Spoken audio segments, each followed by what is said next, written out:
Bismillahirrahmanirrahim. Assalamualaikum warahmatullahi wabarakatuh. Kepada sang pemilik kehidupan, senantiasa kita bersyukur. Kepada sang revolusioner sejati, senantiasa kita bersolawat. Allahumma sholli ala sayyidina Muhammad. Pada kesempatan kali ini, perkenankan saya mengucapkan banyak terima kasih kepada dosen pengampu mata kuliah estetika, Ibu Dr. Marlina Bakri, MPD. Jadi pembuatan video kali ini bertujuan untuk pemenuhan tugas ujian akhir semester mata kuliah estetika. Nah, materi yang akan saya paparkan pada kesempatan kali ini yaitu yang pertama saya akan membahas mengenai estetika musik, kemudian yang kedua estetika sastra, yang ketiga estetika tari, yang keempat estetika drama dan estetika film, yang kelima estetika seni fotografi, yang keenam estetika terapan, dan yang terakhir adalah estetika profesi akademik. Jadi yang perlu diketahui terlebih dahulu sebelum membahas ke-7 materi tersebut adalah apa sih sebenarnya estetika itu? Ya, jadi estetika ini adalah ilmu yang membahas bagaimana keindahan dapat terbentuk serta bagaimana dapat merasakannya. Dan yang perlu digarisbawahi pada materi estetika ini adalah setiap orang mempunyai pengertian yang berbeda-beda antara yang satu dengan yang lain. Nah, mengenai arti dan makna estetika setiap orang mempunyai penilaian dan kriteria keindahan yang berbeda-beda. Kemudian kita langsung masuk kepada materi yang pertama, estetika musik. Jadi estetika musik ini merupakan suatu cabang ilmu yang membahas tentang aturan-aturan serta prinsip-prinsip keindahan musik, baik ditinjau dari nilai-nilai intrinsik musik itu sendiri maupun dari segi relasi yang bersifat psikologi terhadap kehidupan manusia. Nah, di sini ada dua kelompok yang berpendapat mengenai estetika musik. Yang pertama adalah kelompok autonomis. Nah, kelompok autonomis berpendapat bahwa musik adalah dunia suara yang terorganisir dan berdiri sendiri tanpa mempunyai arti apapun. Bagi mereka, musik bukan merupakan suatu bahasa dari emosi atau perasaan-perasaan. Sedangkan kelompok heteronomis berpendapat bahwa musik dapat merupakan suatu sarana untuk mengungkapkan perasaan, mengungkapkan ide-ide, benda-benda, suasana tertentu, dan lain sebagainya. Oleh karena itu, musik merupakan suatu bahasa seperti bahasa lisan maupun bahasa baca. Nah, di sini yang perlu kita ketahui juga adalah aspek-aspek estetika musik. Berdasarkan argumentasi dari dua kelompok autonomis dan heteronomis yang bersilang pendapat tersebut, maka nilai ada 4 aspek estetika musik yang perlu mendapatkan pembahasan. Apa itu? Yang pertama, tujuan musik.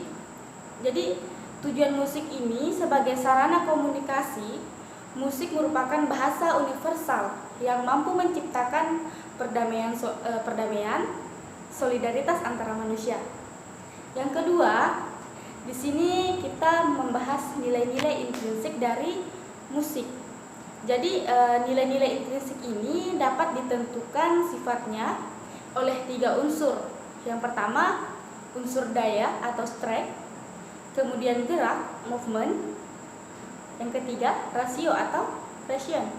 Nah, yang ketiga kita akan membahas mengenai hubungan musik dan realitas. Jadi hubungan musik dan realitas ini setiap orang akan memiliki pandangan yang berbeda. Mengapa? Karena setiap orang memiliki pengalaman yang berbeda tentang musik yang ia sedang rasakan. Bisa saja sesuai dengan realitas, bisa saja tidak. Itu bergantung bagaimana seorang individu dalam suasana batinnya. Nah, yang keempat tidak kalah pentingnya yaitu peranan pendengar musik. Sudah saya jelaskan tadi di bagian ketiga, hubungan musik dan realitas. Jadi peranan pendengar di sini sangat penting. Mengapa hal tersebut menjadi penting? Karena setiap pendengar memiliki pandangan tersendiri akan apa yang ia dengarkan. Bisa saja pendengar yang satu sangat menikmati musik yang sedang ia dengarkan. Bisa saja pendengar yang lain tidak menyukai hal tersebut. Kemudian peranan emosi dalam menikmati keindahan. Jadi di sini sangat penting ya, karena mendengar musik itu tidak selamanya ditentukan oleh sebuah komposisi tertentu. Jadi suara petani yang menumbuk padi di sebuah pedesaan atau bunyi tiupan seruling itu bisa lebih dapat merangsang perasaan, yaitu perasaan syahdu, perasaan haru dan indah bagi telinga seseorang daripada sebuah simfoni. Kemudian yang kedua di sini estetika sastra. Ya, jadi estetika sastra merupakan keindahan yang terkandung dalam sastra dan didominasi oleh gaya bahasa. Jadi keseimbangan aspek-aspek lainnya terkandung dalam komposisi bab dan subbab, bait dalam puisi, kemudian dialog dalam dan improvisasi dalam sebuah drama, kemudian nada dan irama, dan suara tukang cerita dalam sebuah dongeng. Nah, jadi estetika sastra dan karya seni ini, dalam karya sastra, aspek-aspek keindahan itu ditinjau melalui dua segi yang berbeda. Yang pertama adalah dari segi bahasa, dan yang kedua itu dari segi keindahannya. Perbedaan keindahan sastra dan karya seni lainnya dapat ditinjau melalui kenyataan bahwa karya seni yang lain dapat dilihat secara langsung sebagai objek visual, sedangkan bahasa tidak. Nah, kemudian yang ketiga di sini kita akan membahas mengenai estetika tari. Jadi estetika tari yaitu keindahan atau keselarasan dalam suatu gerakan tari yang karena keselarasan dan nada dan gerakan yang dipercantik. Nah, untuk menilai estetika suatu tari dapat menggunakan 4 dasar, yaitu yang pertama wiraga. Nah, apa sih sebenarnya wiraga itu? Jadi wiraga ini merupakan dasar keterampilan gerakan tubuh atau fisik si penari yang dapat menyalurkan ekspresi batin dalam bentuk tari atau anggota tubuh lainnya. Nah, kemudian yang kedua di sini adalah wirama. Jadi wirama merupakan suatu pola untuk mencapai gerakan yang harmonis di dalam sebuah tari. Nah, dalamnya terdapat pengaturan dinamika seperti aksen dan tempo tarian. Ada 2 macam wirama, yaitu wirama tandak yang tetap dan murni. Kemudian yang kedua adalah wirama bebas. Apa sih wirama bebas? Jadi wirama bebas di sini tidak selalu memiliki ketukan, berbeda dengan wirama tandak yang selalu memiliki ketukan. Kemudian kita akan membahas mengenai wirasa. Wirasa yaitu ekspresi raut atau mimik yang menggambarkan sebuah tarian. Jadi penghayatan gerakan sesuatu dengan tutunan tarian. Nah, dan yang keempat itu merupakan wirupa. Wirupa ini adalah penampilan si penari mulai dari atas sampai ujung bawah. Kemudian yang keempat kita membahas mengenai estetika drama dan estetika film. Nilai estetika dalam suatu drama merupakan akumulasi dari nilai-nilai yang digagas dan dikomunikasikan kepada penonton. Estetika film adalah studi film sebagai sebuah seni dan sebuah pusanatis. Yang kelima kita membahas mengenai estetika fotografi. Jadi estetika fotografi ini meliputi 2 tataran estetika. Yang pertama tataran idea dan yang kedua adalah tataran teknikal.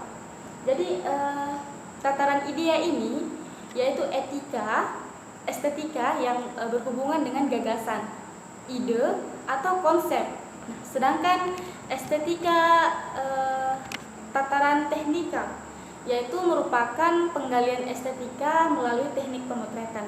Jadi dalam sebuah pemotretan itu tidak semata-mata hanya mengambil gambar, tapi dalam mengambil gambar tersebut memiliki teknik tersendiri bagaimana supaya gambar itu terlihat lebih menarik dari sudut pandang yang berbeda. Nah, kemudian yang keenam, kita membahas mengenai estetika terapan. Jadi, estetika terapan adalah estetika yang diaplikasikan pada sebuah rencana, bukan pengkajian tentang filsafat keindahan. Yang terakhir, kita akan membahas mengenai estetika profesi akademik. Jadi, estetika profesi akademik ini kita akan bahas dulu apa sih sebenarnya profesi akademik. Jadi, profesi akademik atau pendidikan ini adalah suatu kegiatan atau pekerjaan sesuai dengan keahlian yang diberikan atau diajarkan kepada peserta didik agar bisa berperan aktif dalam kehidupan sekarang maupun di masa depan. Ya, jadi 3 estetika dalam profesi akademik, yaitu yang pertama, seni sebagai penembus terhadap realitas. Yang kedua, seni sebagai alat keseimbangan. Yang ketiga, seni sebagai ekspresi pengalaman. Nah, jadi pada kesempatan kali ini hanya itu yang bisa saya paparkan terkait materi estetika. Jadi kurang dan lebihnya mohon dimaafkan. Akhirul kalam, wabillahi taufiq wal hidayah. Wassalamualaikum warahmatullahi wabarakatuh. Terima kasih.